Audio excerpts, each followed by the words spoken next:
राम राम जी, राधे राधे, जय श्री कृष्णा।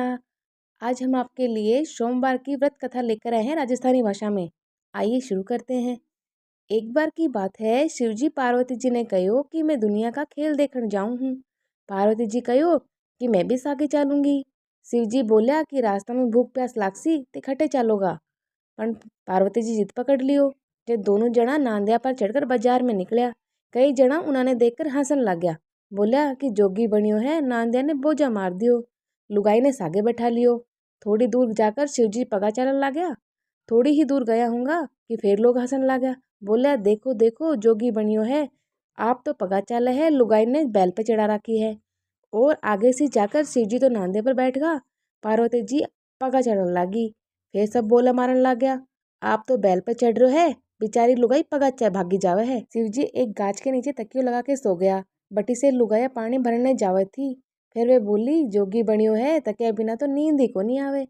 शिवजी ये सुन के तकियो निकाल दियो। थोड़ी देर में वही लुगाया पाछी आई और फिर देख के फिर बोली, ओहो रामारे में कितनो गुस्सो है, आपा बोल दियो जी के से तकियो काट दियो।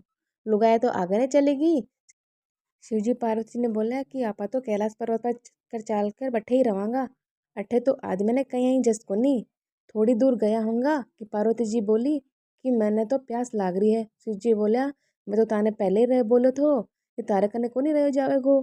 पार्वती जी बैठे ही बैठ गई कि मैंने तो जल प्याणो ही पड़सी। आगे जाकर शिवजी जटा खोलकर गंगा जी बहा दी। शिवजी पार्वती जी नांदेव जी बैठे ही जल पी लियो। फिर आगे सी गया। फिर पार्वती जी बोली कि मने तो भूख लाग रही है। शिवजी बोला थे तो रास्ता में बहुत ही हैरान करया।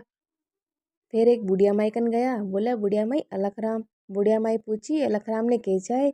शिवजी बोला कि खीर खांड का भोजन। बुढ़िया माई बोली मेरे घर में घना ही खानिया है, मैं थार था इकट्ठा तक करूंगी।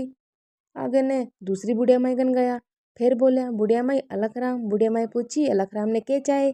शिवजी बोला खीर खांड का भोजन। बुढ़िया माई बोली आओ महाराज, बैठो महाराज। और बाहर ने सामग्री लेने चली। शिवजी पूछा बुढ़िया माई कट्ठे जावे है। बुढ़िया माई आई बोली सामग्री लेने जाऊं हूँ। जब शिवजी बोला पहले तेरे घर में तो देख। देखे तो सारी चीज़ों का ठूठ भंडार हो रहा है। जब बहुत रसोई बनाई और पनवाड़ा परोसा शिवजी को, पार्वती जी को, नांदिया जी को। जब शिवजी बोला बुढ़िया माई 3 पनवाड़ा और परोस। बुढ़िया माई पूछी कि कुणजी में गो। शिवजी बोला एक तेरा बेटा को, एक तेरी बहू को। बुढ़िया माई बोली महाराज मेरे कट्ठे बेटा बहू हैं। शिवजी बोला गैल ने घूम के देख। देखे तो 16 बरस को बेटो बहू गठजोड़ा से खड़ा है। सब कोई तो जिम लिया। शिवजी पार्वती जी अपने घर चला गया। बुढ़िया माई सगले प्रसाद बांटने लगी। पहली बुढ़िया माई कह गई, बा बोली आज तेरे के थो। बुढ़िया माई सारी बात बता दी। बोले वे तो मेरा भी आया था, कठिन गया, मेरा से लेगा तने देगा। और गेल गेल गेल गेल भागी। पार्वती जी कहो महाराज देखो बा बुढ़िया माई भागी आवे है। शिवजी बोलिया थे तो रास्ता में बहुत ही हैरान करया और ठहर गा। बुढ़िया माई बोली कि मेरे से लेगा भी नहीं देगा। शिवजी बोला कि मैं तो कोई से को नहीं लियो, तू ना करी तेरे ना होगी, बा हाँ करी भी के हाँ होगी। बुढ़िया माई बोली कि मेरे घर में तो कुछ ही को नहीं रहो। जब शिवजी बोला कि तेरे धन में आधो धन भी बुढ़िया ने दे देसी तो तेरे सब कुछ हो जासी। बुढ़िया बोली कि मैं दे देशू, उनके भैया ही धन होगो।